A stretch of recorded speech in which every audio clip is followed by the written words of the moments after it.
title is Ash of Roses and by J. Wilburn. So I'm going to do my best to write an entertaining story for you beginning right now. It was the small things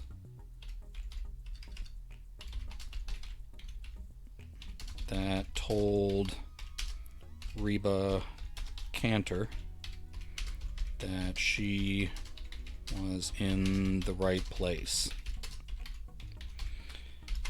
It wasn't ever as easy as a name left on a tilted mailbox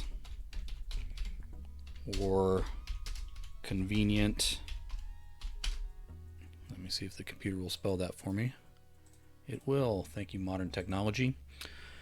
Or convenient street signs still standing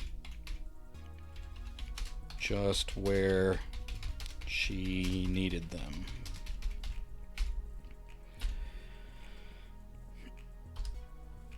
Reba had to hunt the wreckage of old houses still being reclaimed by the sands of the broken world.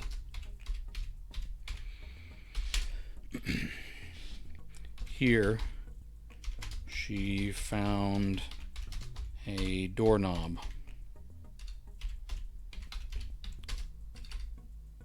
in the clutter of the tilted porch. She recognized it by sight and feel.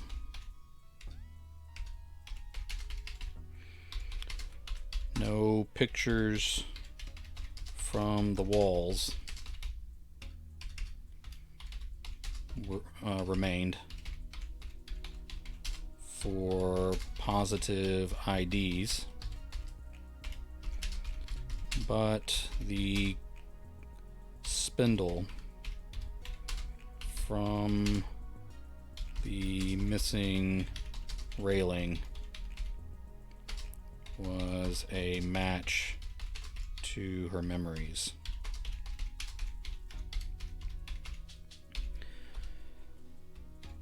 A dish here, or the broken pieces of a chair under the debris over there, forced her to admit she had the right place. Reba slid down the surviving door frame from one of the bedrooms. The back of the house opened to the rolling dunes that had once been a town. All right.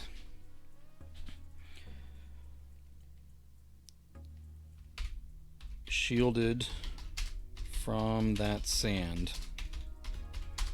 by a rotten mattress propped on its side, she stared at the three skeletons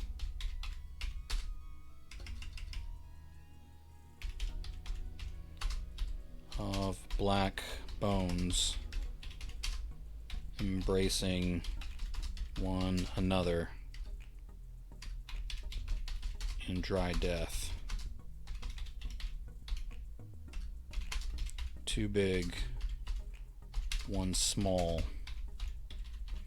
and no way to deny what she had found.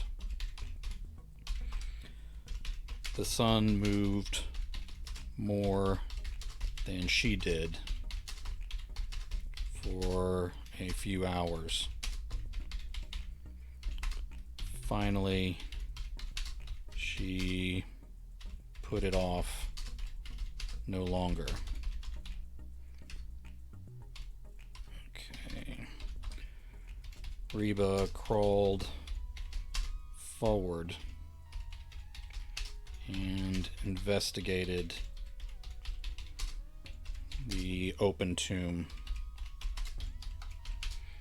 of what had once been a loving home. The clothing was gone, save for a few stray threads that told her nothing.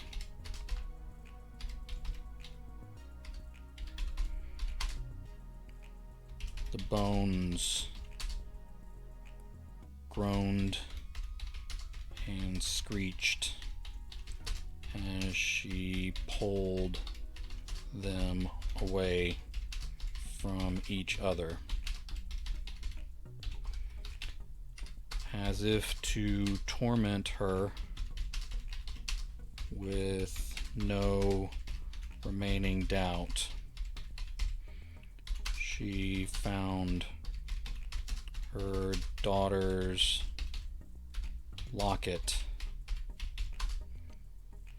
around the bony neck of one of the large skeletons.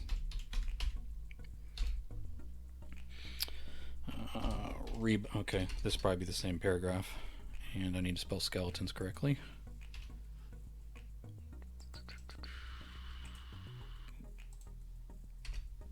Okay.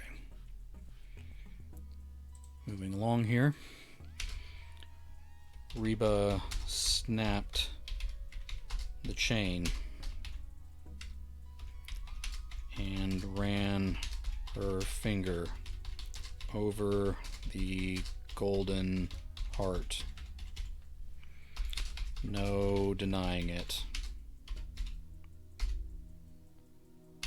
This was Holly, Mark, and little Ty. That confirmed it. Another of her children and a piece of her family gone with the dying world.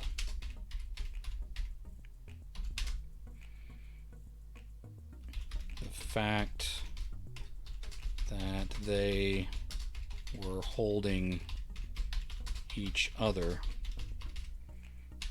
probably meant it was quick, and they died with the impact and the initial shockwave from the deadly rock out of the sky.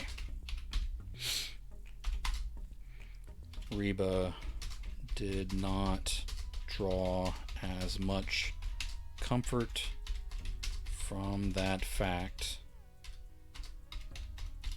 as she hoped. It was getting on in the day, and she could shelter in the remains of her daughter's house, but she didn't want to be here anymore. All right.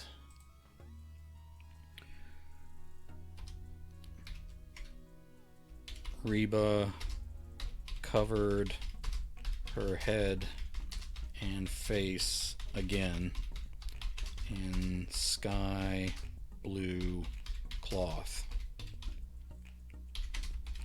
Back out into the sun. She cut a diagonal through the open desert that covered the world now. Eventually, she'd have to orient herself so as not to wander in circles. Okay. She fought against the part of her grieving mind that told her this was pointless anyway. Most of them were gone. She could have guessed it without even trying. But the fact she was alive cursed her with the hope that others she loved could be too.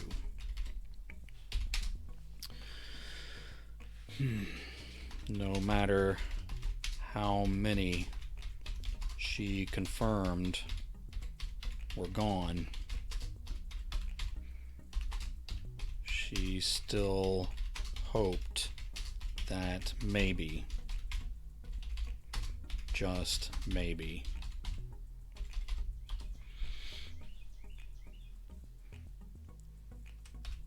after a few miles arcing away from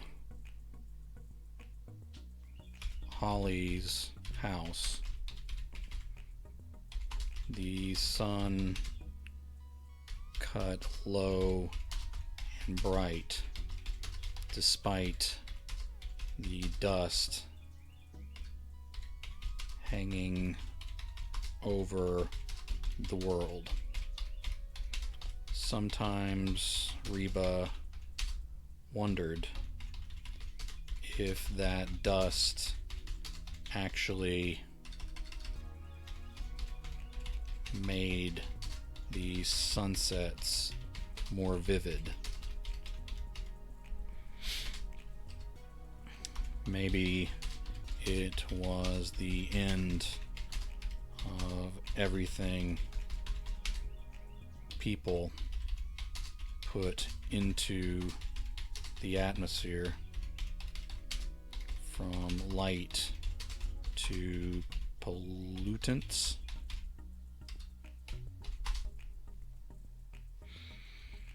She sometimes thought maybe God was painting these pictures in dying light as an apology to the last few people waiting to die.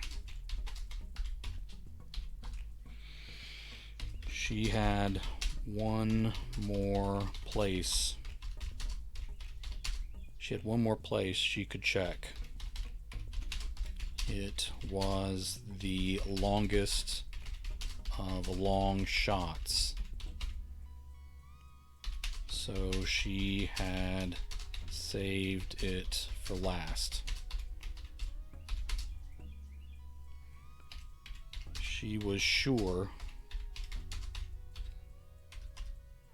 her family must be gone, even when she didn't find their remains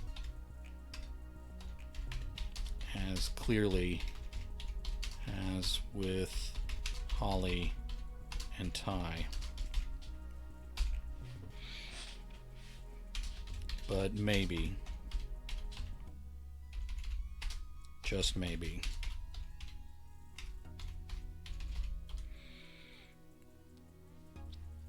Reba used the setting sun to turn her course.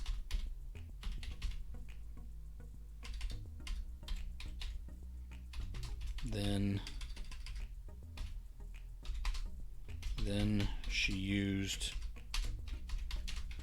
what rocks and corners of partially buried buildings she could find to anchor her path. Once the sun was down, these scant landmarks would be all she had to keep her path straight.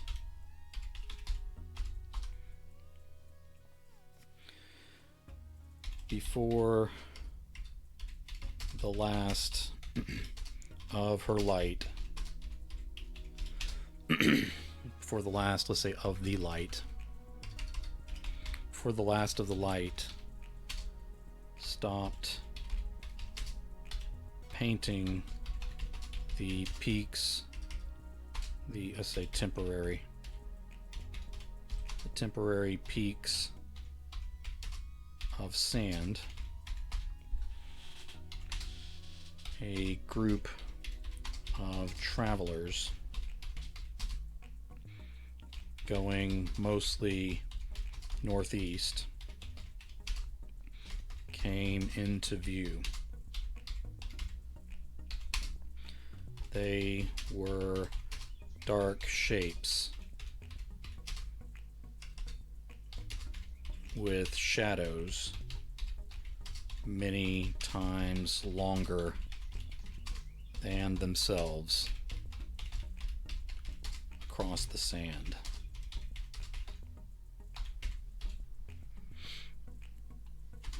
It looked like they actually had camels.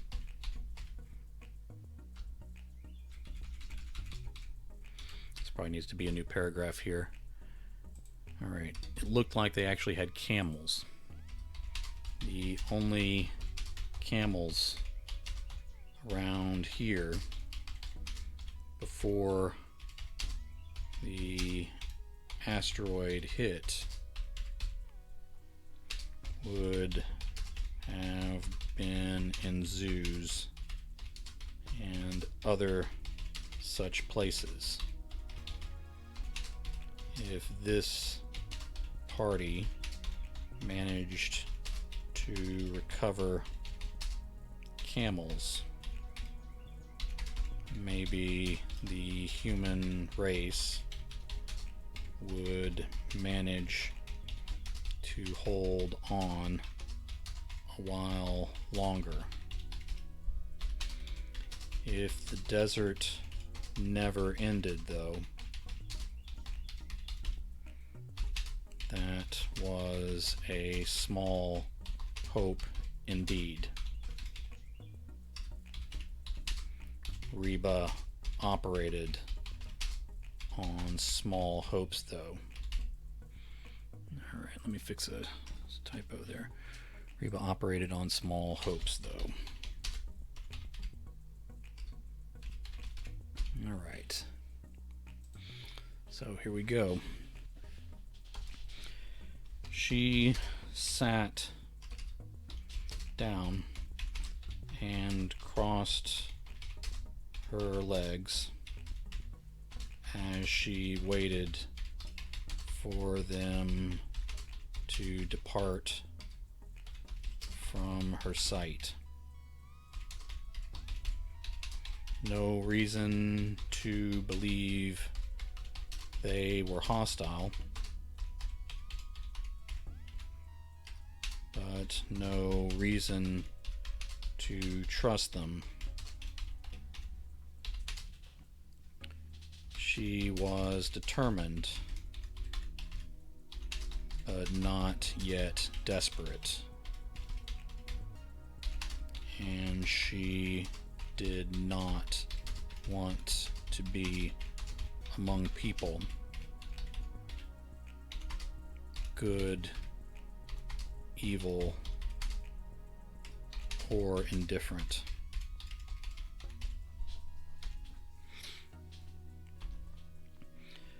The sun failed. I'll say the sun vanished before the travelers did. And then a spot of flickering light blazed into existence along the edge of one uneven horizon. Reba took to her feet again and used the dark spots of light, I'll say dark spots of stone, the flickering light at her shoulder, and the moments the stars appeared through the haze of the sky to guide her onward. She needed sleep. She needed more water than she carried.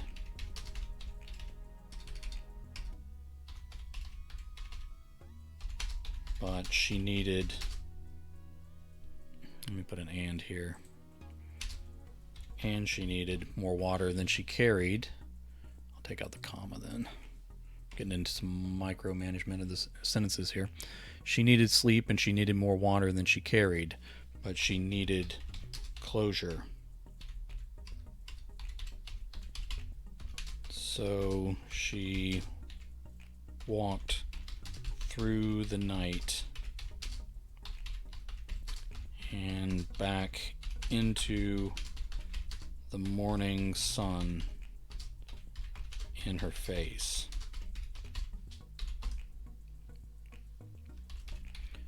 Reba staggered as her trek continued on and on. The risk of dying out in this sand carried little weight with her, since she had resolved that was the only possible end for her. She actually did find a road sign this time.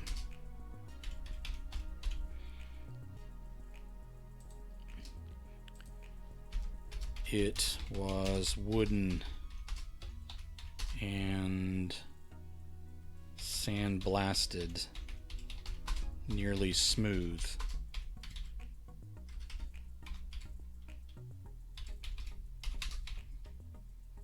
But by feeling the letters as well as looking closely, she read the town names, streets, and distances. From here, she could almost get there with her eyes closed, which was good since sand covered most every landmark she recalled. Alright, we're in the home stretch here. Poor Reba. She found hills that poked out above the sands. She paused long enough to let her mind place the distant mountains all around her.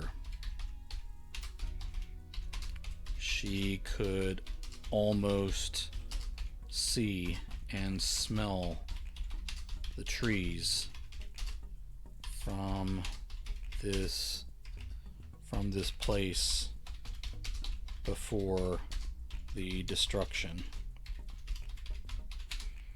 Her memory came so sharp. She thought she could almost reach out and touch that world as it existed before.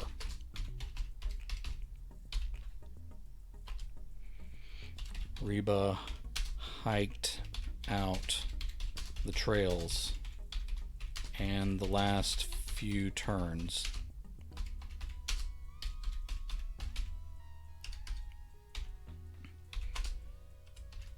Okay, let me cut into smaller sentences here as we're getting close to the end. Dizziness swept over her, and she found her throat too dry to swallow. She had pushed too far for too long, but she wasn't stopping now. Not this close to her final hope.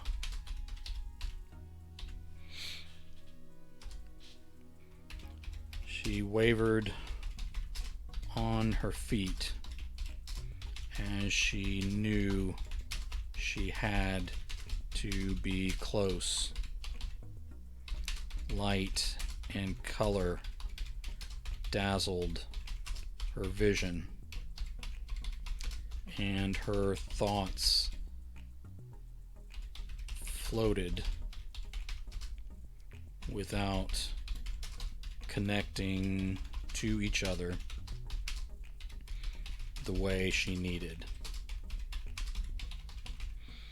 All right. All right. Reba parted the drifts of sand with her splitting boots.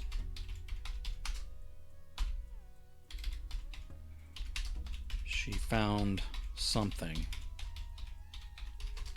and swept the piles away with her blistered hands.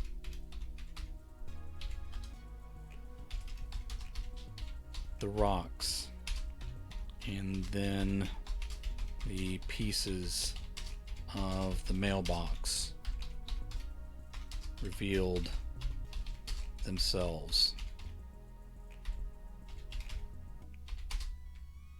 Canter, spelled out on the uncovered wood, as clear as day and as unlikely as anything she had uncovered. No, I've already said uncovered. As anything she had found in all this wandering. Still, she had no choice but to believe her weary eyes, and she walked up the sloping, slope would be one word, sloping drive that had once been a refuge for her family. She nearly fell twice as she climbed that last hill. Her heart felt out of rhythm. She could no longer feel her legs. By the time she reached the top of the hill, blindness darkened her eyes, and she knew she was falling, maybe for the last time. Reba snapped awake, surprised to still be on her feet. Nothing she saw made sense.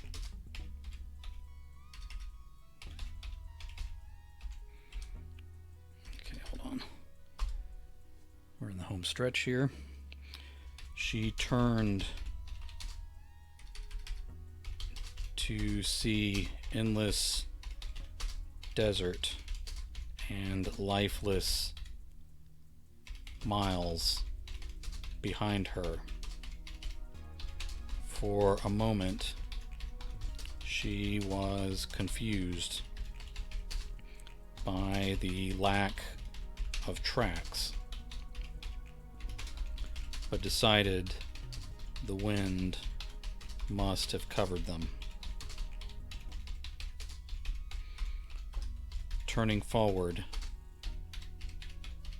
she saw, let's say she took in an array of colors she thought could no longer exist in this world.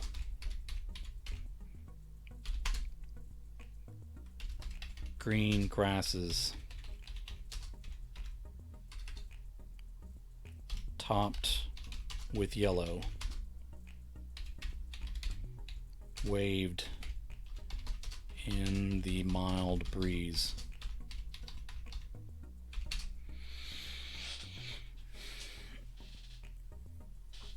Wild flowers in purple and white dotted the hill between her and the cabin standing sharp and perfect on the highest perch of the land. The roses were the hardest to believe, and Reba almost refused them. Alright, just a moment. Alright, the roses were the hardest to believe, and Reba almost refused them. Her mother's mother had planted... No. Let's change this around.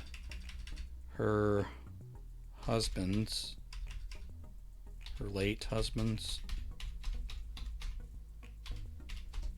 grandmother had planted them near the site of the old cabin.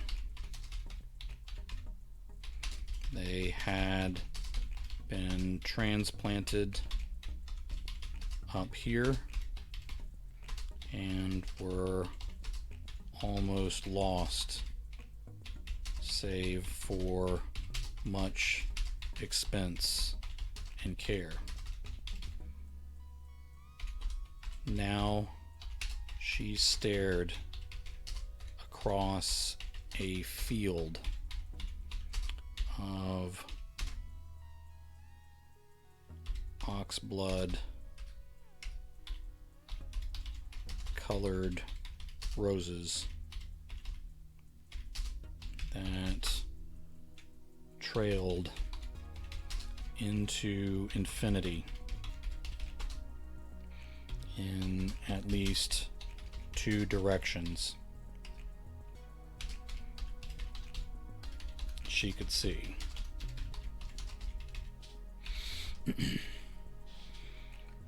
She whispered to herself on a throat that still felt dry. Hold on, let me fix one typo. On a throat that still felt dry. This many roses can't be real.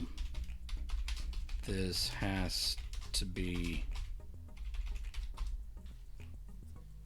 The others stepped out of the cabin and waved. She was, I'll say Reba. Reba was struck dumb as they spread out across the field of roses. She pressed forward, still not feeling her legs. They greeted her one by one with wide smiles.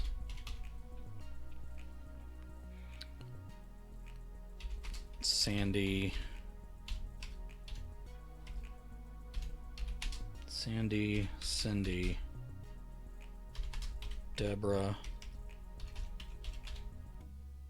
and I need to capitalize that name. What am I doing? Deborah and Edward were all here. Their spouses and their children were alive and well and playing in the endless flowers. As they guided her up to the porch, where they assured some cold iced tea waited. Holly, Mark, and Ty stepped out last and waved.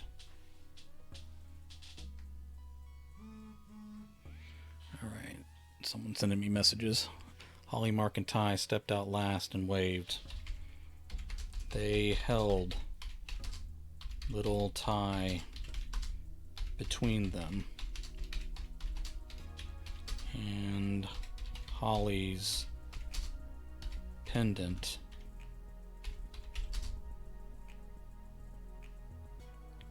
caught the warm light of the morning sun.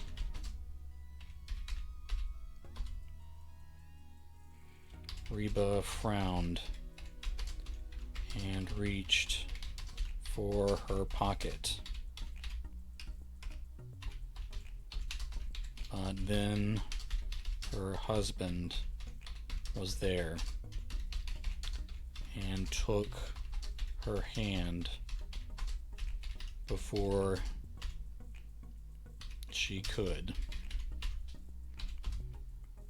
Reba had always done the cooking when the family met up here. But she smelled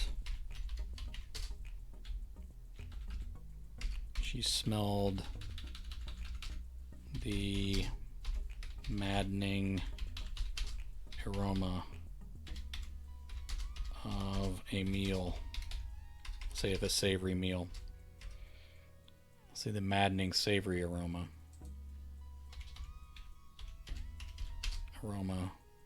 of a prepared meal, even over the perfume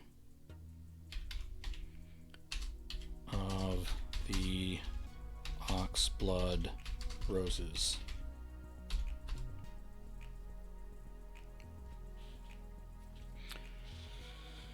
She was just glad her search was finally over.